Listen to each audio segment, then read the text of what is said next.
শীতের তীব্রতা যেন ধীরে ধীরে কমে এসেছে। উপমহাদেশীয় উচ্চচাপের বর্ধিতাংশ পশ্চিমবঙ্গ ও তৎসংলগ্ন এলাকায় অবস্থান করায় এবং মৌসুমের স্বাভাবিক লঘুচাপ দক্ষিণ বঙ্গোপসাগরে থাকায় আগামী 5 দিন সারা দেশে আবহাওয়া প্রধানত শুষ্ক থাকতে পারে। তবে শেষ রাত থেকে সকাল পর্যন্ত দেশের বিভিন্ন এলাকায় হালকা থেকে মাঝারি কুয়াশা পড়ার সম্ভাবনা রয়েছে। আবহাওয়া অধিদপ্তরের পূর্বাভাস অনুযায়ী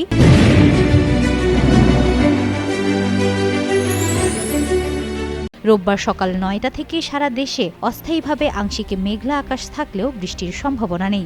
রাত ও দিনের তাপমাত্রা প্রায় অপরিবর্তিত থাকতে পারে। ঢাকায় উত্তর বা উত্তর পশ্চিম দিক থেকে ঘন্টায় 6 থেকে 12 কিলোমিটার বেগে বাতাস প্রবাহিত হচ্ছে।